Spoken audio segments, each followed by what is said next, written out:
Hello and thanks for joining us. To our viewers here in Korea and around the world, it's 6 a.m. on Tuesday, April 22nd here in Seoul.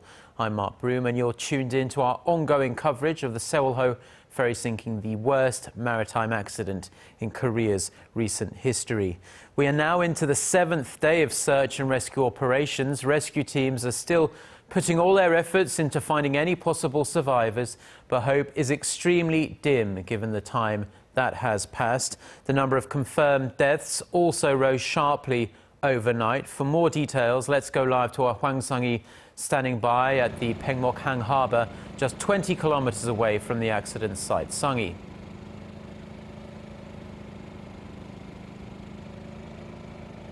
Mark, dozens of bodies were retrieved last night, raising the total confirmed death toll to 87. Now, most of these bodies were found on the 3rd and 4th floors of the vessel, which is, of course, where many of the passengers were believed to have been at the time of the accident. Now, the 3rd floor of the vessel is where the cabin, not where the cabins are, where the cafeteria and the lounge are, and the 4th floor is where the cabins are. Now, the bodies include 2 Chinese and 1 Russian passengers as well. Now, as you can imagine, there were cries of parents throughout the night here at the Paengmok-hang harbor, wailing and howling for their children after they received reports confirming that their child had died. Still, 215 people remain missing inside the sunken ferry, and nearly 90% of those are students from the Tanwon High School. Mark? Sung-hee, this is still officially a rescue mission. How are operations going?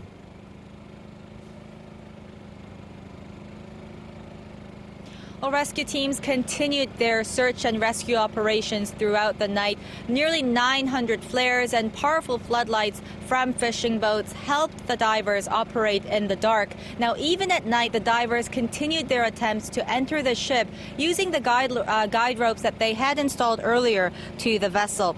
The rescue team is also receiving foreign support in efforts to speed up their rescue operations. Experts from the U.S. and the Netherlands are here in Jindo helping out with the rescue operations. And since yesterday, 2 remotely operated vehicles, or ROVs, sent by the U.S. were deployed to search inside the vessel. This was Hwang Sung-hee reporting from Paengmok-hang harbor. Now, in the days that immediately followed the Sewol-ho ferry accident, search and rescue efforts were hampered by fast-moving tidal currents.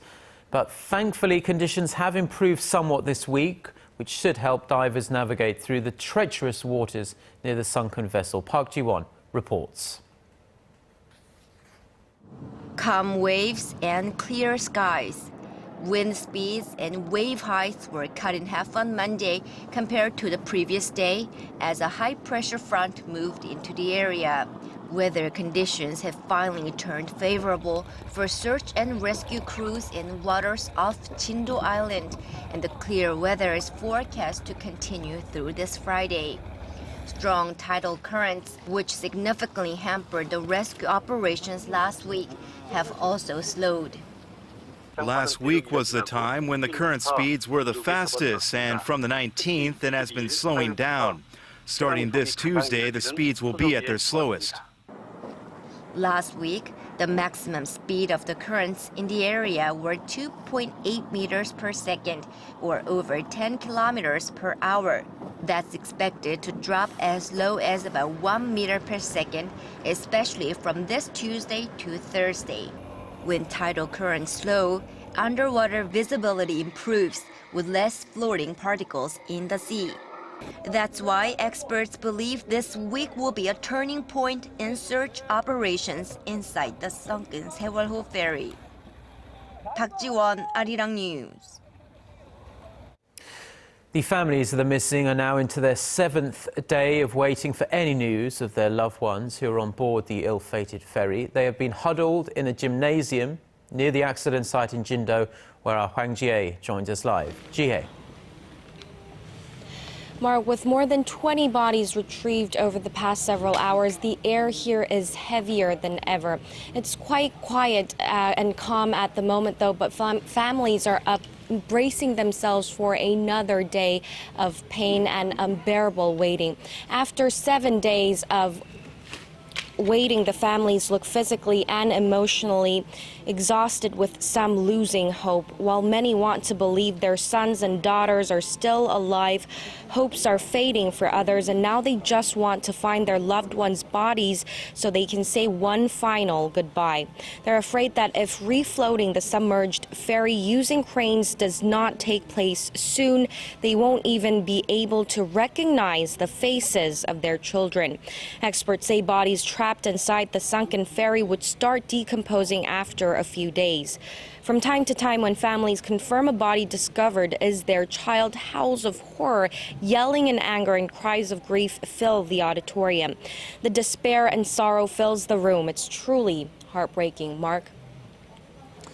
Yes, and we hear that a briefing took place about the progress of the rescue operations. Yes, that's right, Mark. The representative of the families told others at the podium yesterday that he asked authorities to wrap up rescue and search operations by this Thursday. He said the authorities pledged to do their best to meet the deadline.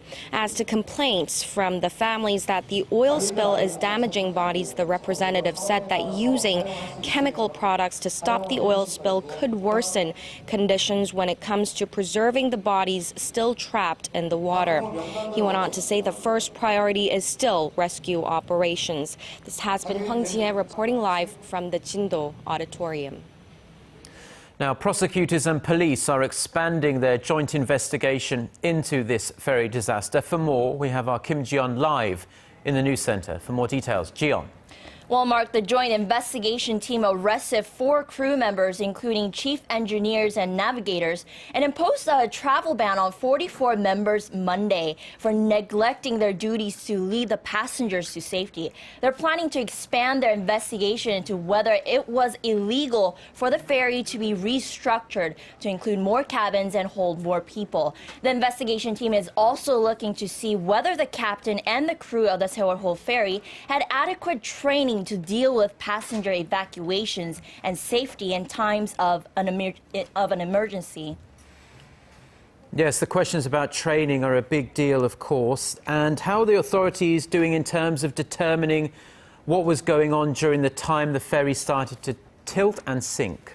Well, for that, Mark, the joint investigation team are analyzing retrieved mobile and video records of some 400 people that were on board the ferry to determine the timeline of events that led the ferry to sink and what actions the crew members took after they learned that the ship was sinking. Prosecutors are also analyzing the messages and cell phone records sent within the crew members and to their families. They're looking to see whether the crew members shared information on how to escape the ship while telling the passengers to stay put. A chief engineer surnamed Park told prosecutors that there was a call to the engineering room telling crew members to escape, and said that they had escaped through a tunnel that was only accessible to the staff that was on the 3rd floor of the vessel. Prosecutors say that they're trying to find proof of testimonies given by some of the crew members that said they were ordered to escape. They're also considering altering the status of the 58-year-old engineer, surnamed Son, from a witness to a suspect. Son attempted to commit suicide after being questioned by the authorities. I'll be back with more updates later today. Mark?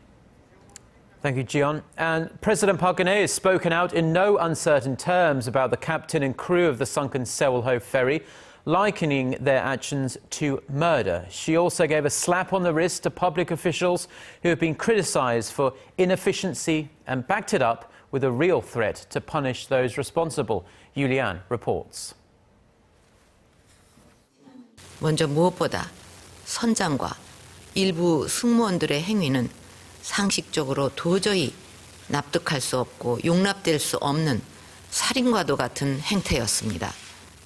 Likening the act to murder, President Park Geun-hye criticized the actions taken by the captain and his crew at the time of the accident during a meeting with senior secretaries on Monday. A communications log had revealed that the captain and crew members of the Sewol ferry had called on passengers to stay where they were during the time of the accident. President Park vowed to make sure justice is handed down. 저는 반드시 단계별로 철저하게 규명해서 무책임과 부조리, 잘못된 부분에 대해서는 강력히 책임을 물을 것입니다. The captain and 2 other crew members are now charged with negligence of duty and violation of maritime law. President Park also had pointed words for public officials, some of whom have been facing criticism for inadequate efforts in rescue operations. 국민들이 공무원을 불신하고 책임 행정을 하지 못하고 있다는 비난을 받는다면 그 책무를 소홀히 하고 있는 것이고 그 자리에 있을 존재의 이유가 없는 것입니다. During the days following the accident, families of the victims grew furious at the government-related personnel and also the Coast Guard for making conflicting announcements on the number of victims and survivors. The families also expressed frustration that the numbers of rescue personnel dispatched to the site and the numbers announced by the government did not match up. Yurian, Arirang News. Now let's connect live to our Hwang Sung-hee, who is in the city of Ansan at the Korea University Ansan Hospital near Seoul, where the survivors are being treated and where many of the identified bodies are being transferred to. Soa.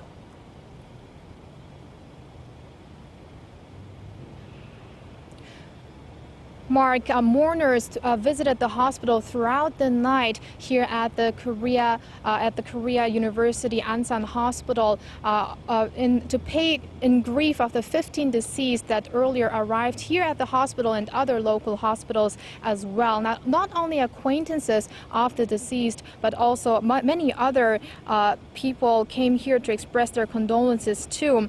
Now, around 80 students who survived the ferry accident are being treated here at the hospital. Many of them are suffering from mental stress and depression, but the director of the hospital said in a briefing Monday that their conditions have improved since they arrived here.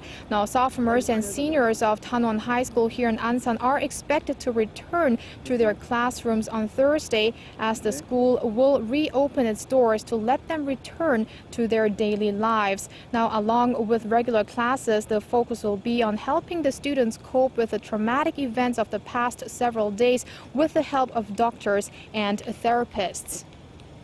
And so are the funerals of the dead students and teachers. They'll be held individually, will they? A group memorial altar for the deceased of the past, for the deceased students, will be set up here at Ansan Olympic Memorial Hall, which is around 10 minutes away from the hospital here. Then families and friends can pay their respects from Wednesday. Meanwhile, parents of the deceased have delayed releasing their children after requesting an autopsy to find out the direct cause of death. They want to know whether their children died from drowning or from hypothermia after waiting inside an air pocket in the vessel. Now, this is critical in determining whether the government was fast enough with their rescue operations, and parents say they will hold the government responsible if this was not the case. Now, today, parents of the children on board the sunken Seoul-ho ferry will announce an appeal in front of Tanwon High School, urging for swift rescue operations while also criticizing the media for its indiscriminate reports on this incident. Now, this has been Hwang Sung-hee reporting live from Korea University Ansan Hospital. Now, as Soa was mentioning there, the Seoul-ho ferry tragedy has hit Danwon High School especially hard, with more than 300 of its students on board the vessel when it capsized. The school will reopen its doors this week, as Soa said. The grieving students will be met with the help of professionals who will guide them through the most difficult moments of their young lives. Our Kim Sung-hyun has this report. Despite still being in severe shock, students of the Tanwon High School in Ansan will be returning to their classrooms this week. Laughter and joy filled the ship when it departed on a school trip to Jeju Island, but now there are only tears left. The Seoul-ho was carrying 325 students from Tanwon High School in their junior years. The school has temporarily closed twice since Wednesday, the day of the incident, but there were concerns from parents of sophomores and seniors who asked that students be able to return to their daily routines as soon as possible. The Gyeonggi Provincial Office of Education held a briefing Sunday and announced its plan to reopen the school this Thursday. When students return, the focus will be on helping the students cope with the traumatic events of the past several days. We will primarily progress with a therapy program to help the students recover from the mental shock, and will gradually return to usual class schedules.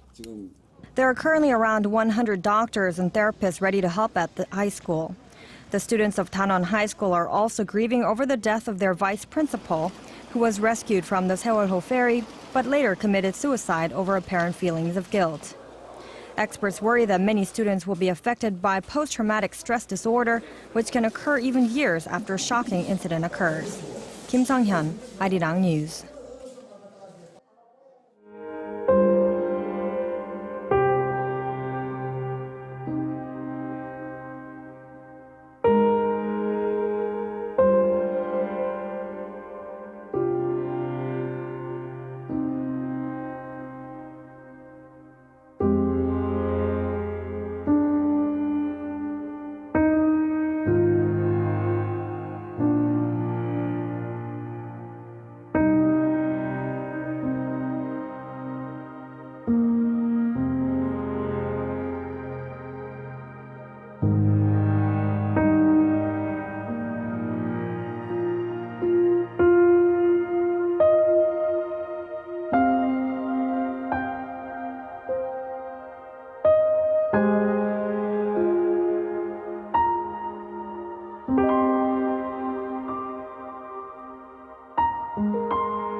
Now, all fingers are being pointed at the captain of the Seowolho ferry, Lee Jun-sok, who abandoned his stricken vessel once he realized she was going down.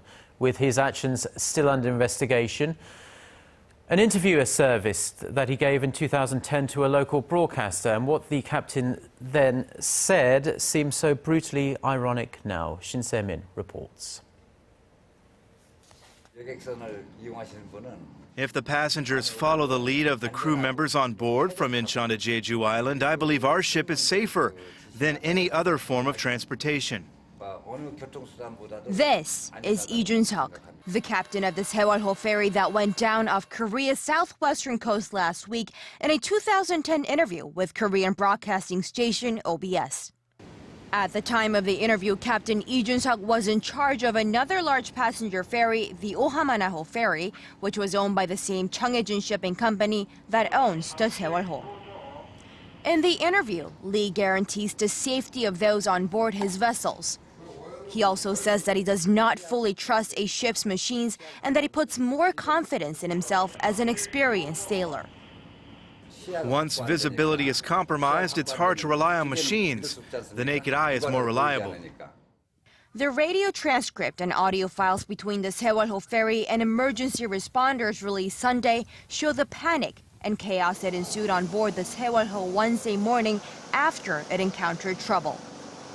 Now, more than 5 days later, questions are being asked about the captain, his actions, and what he did or didn't do that led to the death of so many people.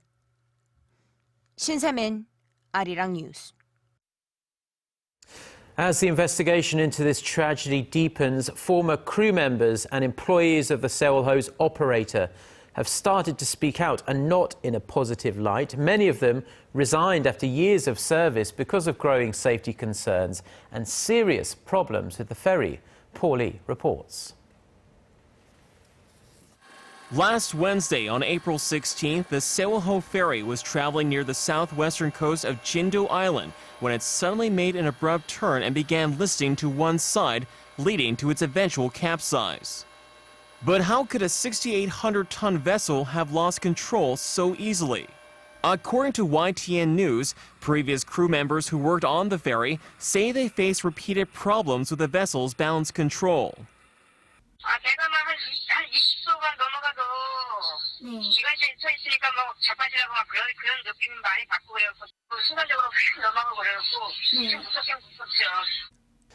Even when compared to other passenger ships, former crew members say the Seowolho had trouble maintaining control amid external shocks from the waves.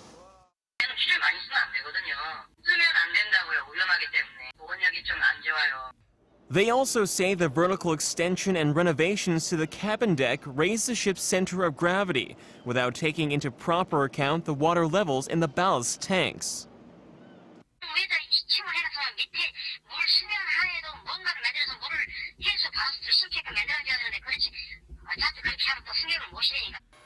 With these mounting safety risks, the former crewmates said they vowed to never go out to sea again on the Sewol ferry.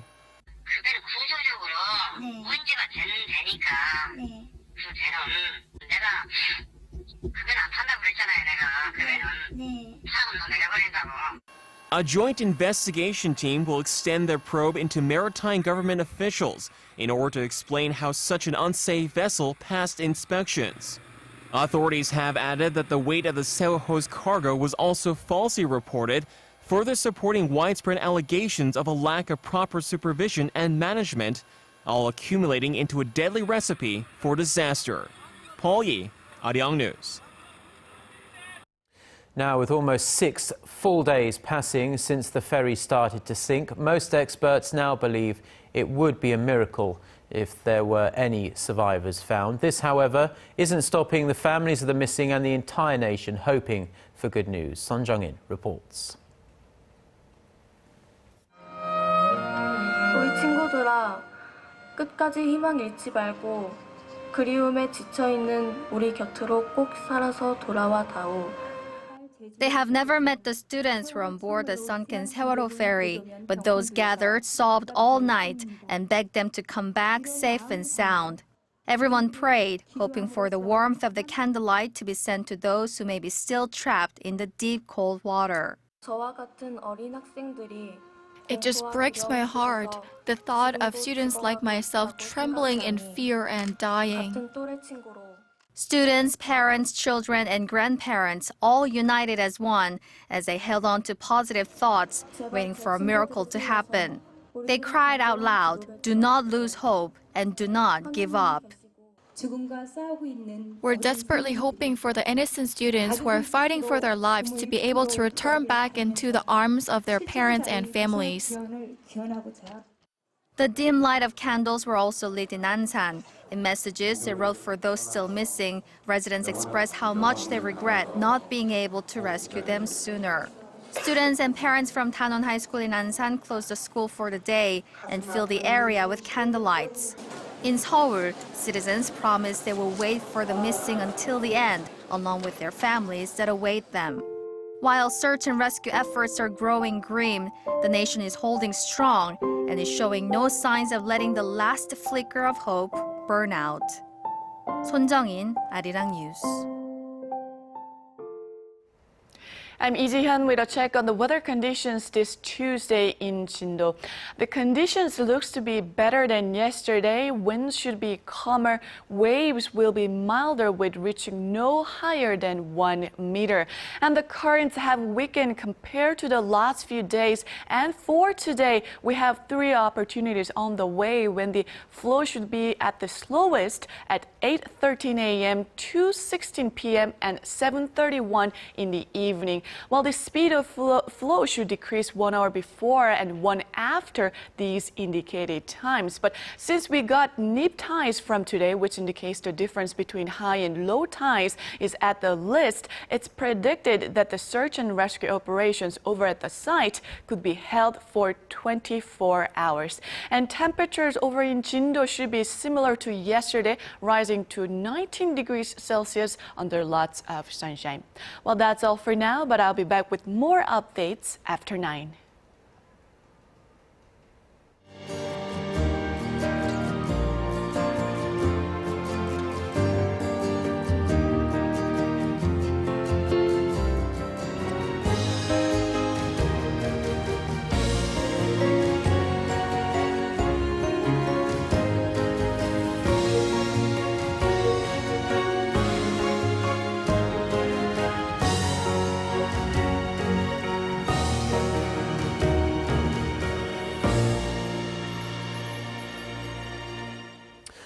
Those are the updates we have for you at this hour. A special edition of Korea Today is coming up in about 30 minutes' time, and our news team will be continuing our comprehensive coverage of the ongoing search and rescue efforts throughout the day. Goodbye.